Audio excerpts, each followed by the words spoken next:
My daughter-in-law's voice carried across the entire backyard, like she was accepting an Academy Award. "I want to take a moment," she said, holding her champagne glass high, "to thank the two people who truly made this home possible." I was standing near the back fence, plate in hand, watching her scan the crowd of maybe 60 people. Her eyes moved past me like I was one of the catering staff. "Mom and Dad," she said, turning to her parents with tears in her eyes, "your $65,000 gave us the furniture, the appliances, the life inside these walls. You believed in us when we needed it most." Everyone applauded. Her mother dabbed her eyes. Her father stood a little straighter. I set my plate down on a nearby table. My hands were steadier than I expected.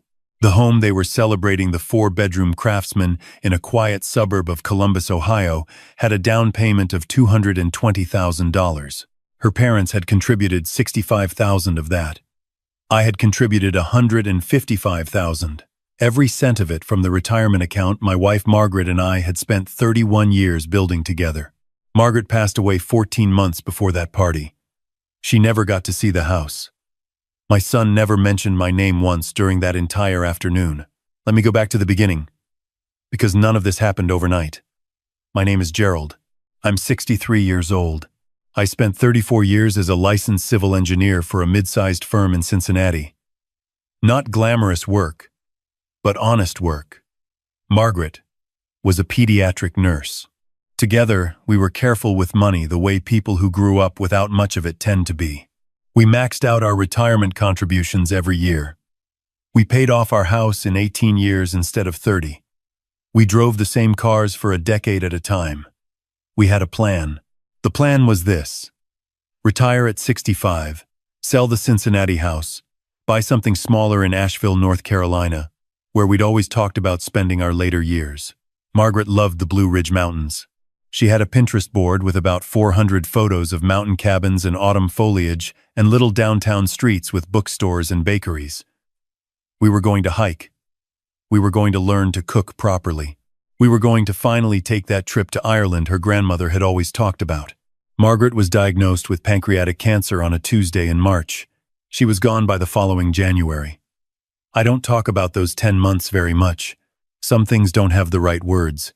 What I will say is that grief does something strange to your relationship with money. It stops feeling real. Numbers on a screen. What did any of it matter now? The Asheville house, the Ireland trip, the retirement we'd planned together, all of it felt like a language I'd forgotten how to speak. My son Daniel was 31 when his mother died. He and his wife, Courtney, had been married for 2 years. They were renting a 2-bedroom apartment in Dublin, Ohio, which is a suburb of Columbus, about 100 miles from me. Daniel worked in corporate sales. Courtney worked in marketing. Together they made decent money, but not the kind of money that buys houses in Dublin, Ohio, where the median home price had climbed past the $500,000 mark. About 4 months after Margaret's funeral, Daniel called me on a Sunday evening. "Dad," he said, "I want to talk to you about something, and I want you to know up front that there's absolutely no pressure. You can say no, and nothing changes between us." I appreciated that he said it. I should have paid more attention to the fact that he felt he needed to say it. The situation was this. Daniel and Courtney had found a house they loved. Asking price was $480,000. They had $65,000 saved for a down payment, and Courtney's parents, a couple named Richard and Susan who lived in Dayton, had offered to contribute another $65,000. That got them to $130,000. The lender wanted 20% down, which on that purchase price was $96,000. So they were actually more than covered on the minimum, but Daniel explained that putting more down would lower their monthly payment significantly, and there was also the matter of closing costs, moving expenses, and some immediate repairs the house needed. "We're short about $155,000 to do this the right way," Daniel said. I remember sitting in the kitchen that Margaret had picked out the tile for, looking at the coffee maker she'd bought on sale at Bed Bath & Beyond 8 years ago, still using it every single morning because I couldn't bring myself to replace it. "I can do that," I said. "Dad, I want to be clear, this would be a loan. We would pay you back. I'm thinking we set up a formal repayment schedule, maybe 5 years, and we can talk about interest." We don't need to charge each other interest, I said. I still want a proper agreement, he said. I want to do this right. And here is the thing I want to be honest about.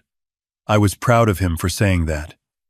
It seemed like the responsible, mature thing to say. It seemed like evidence that I had raised a man who understood the weight of what he was asking. I contacted my attorney, a woman named Patricia, who had handled Margaret's estate, and asked her to draw up a simple promissory note, $155,000, to be repaid over 60 months in structured installments, beginning 6 months after the loan was disbursed. No interest, because he was my son, but a legal document, signed by both Daniel and Courtney. Courtney hesitated when it came time to sign. It feels so formal, she said, on the phone, when Daniel was walking her through it. It's just paperwork, Daniel said.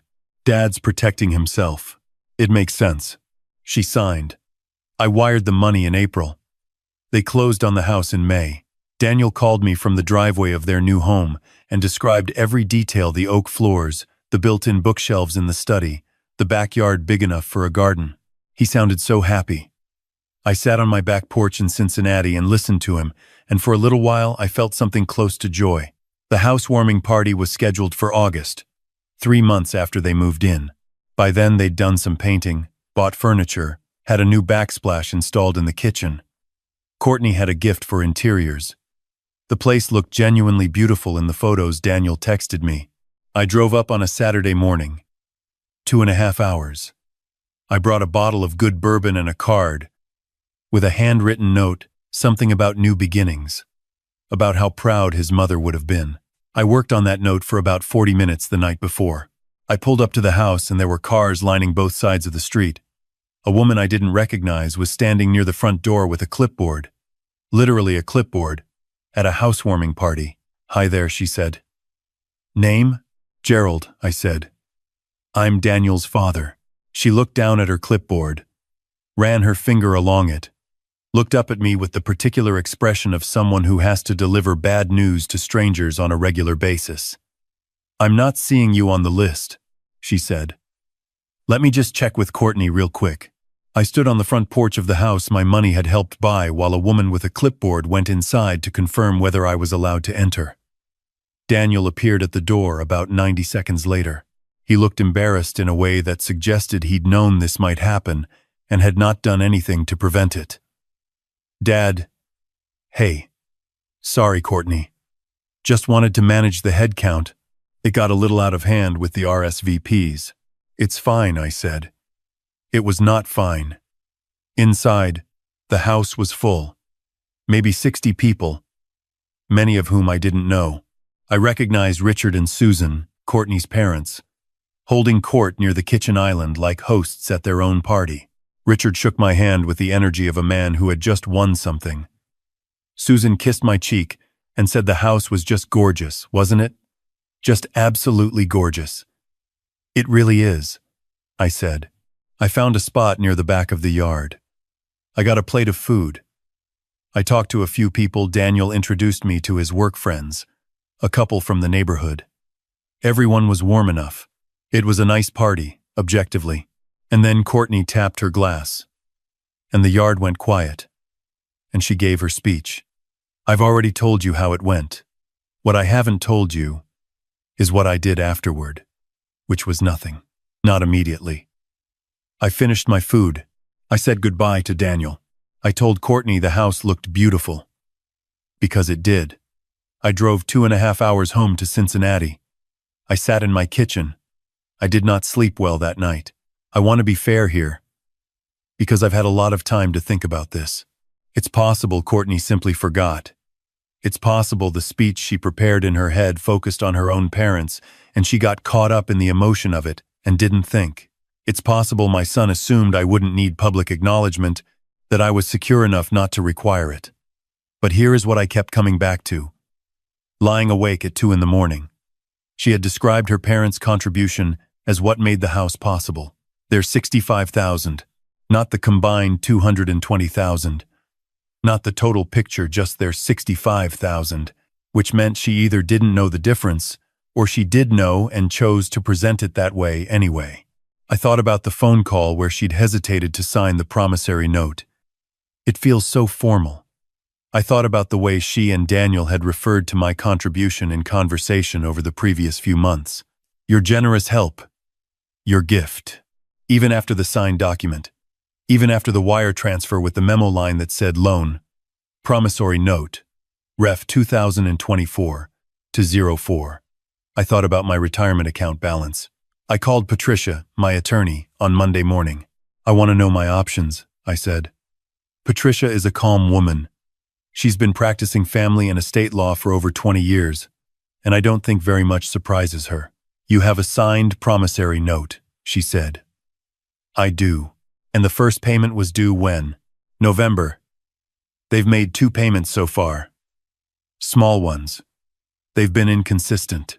Gerald. She said, you can accelerate the loan. I didn't know what that meant. And she explained it. There was a clause in the promissory note standard language that Patricia had included, which I had honestly not focused on at the time, that allowed me to demand full repayment if I had reasonable grounds to believe the loan was at risk. Misrepresentation of the loan as a gift in a public setting to 60 witnesses, while simultaneously being behind on payments, was a reasonable ground. I want to be careful, I said. This is my son. I know, she said. Think about it. You don't have to decide today. I thought about it for 3 weeks. I talked to my brother, who told me I was being too sensitive. I talked to my friend Carl, who told me I wasn't being sensitive enough.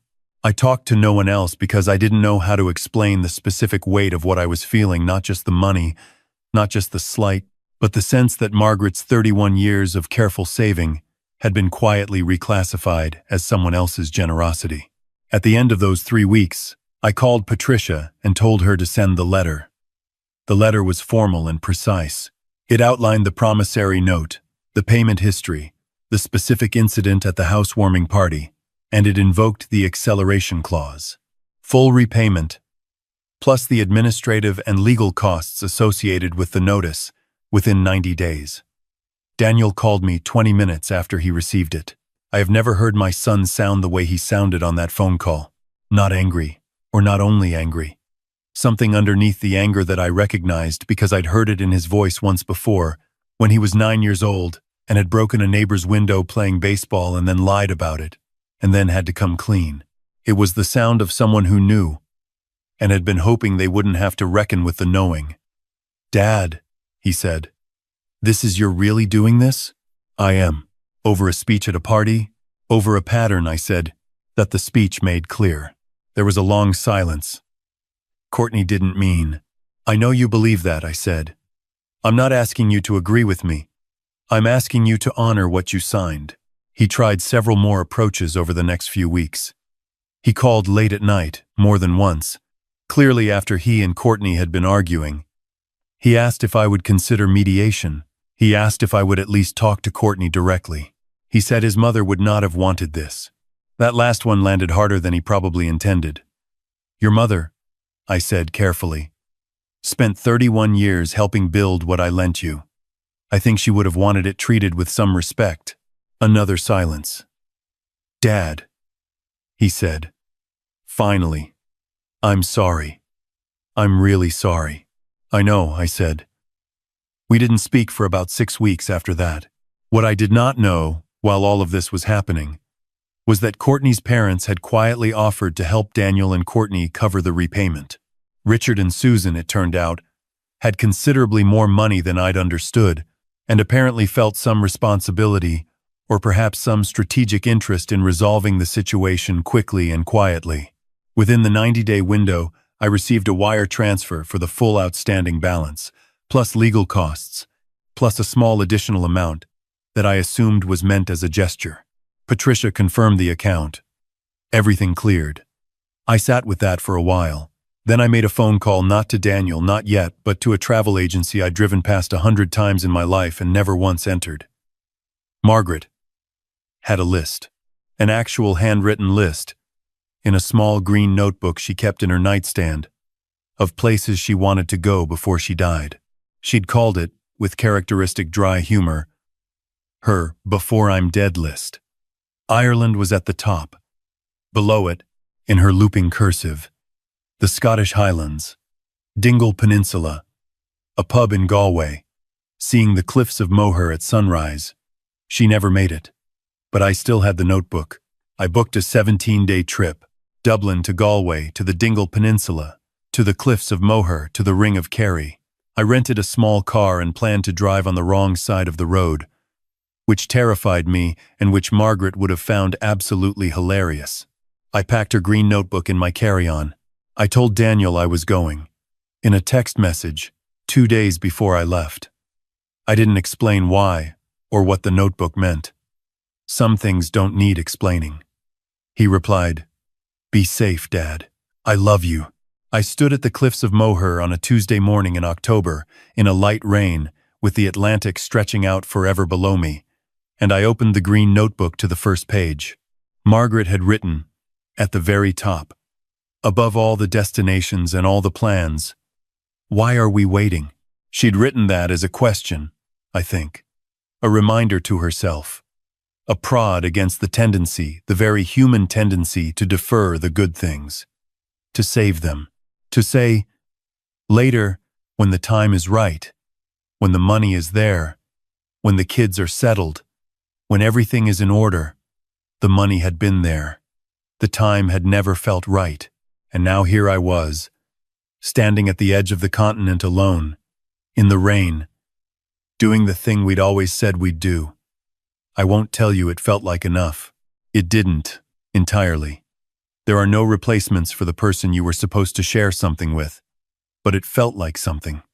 Daniel called me the evening I got back to my hotel in Galway. We talked for almost 2 hours, about his mother, mostly stories I hadn't told him, small things I'd been holding on to, about the promissory note, and what it had really been about, and why. About Courtney, who he said had been doing a lot of thinking and was not yet ready to call, but wanted me to know she understood things differently now. "I should have said something that day," Daniel said. "At the party. I saw your face. I told myself it wasn't a big deal, and I knew it was a big deal." "I know you did," I said. "Dad, I'm sorry about the money, about all of it." "The money is settled," I said. "That's not what I need from you. What do you need?" I thought about that for a moment, looking out my hotel window at the lights reflecting off the River Corrib.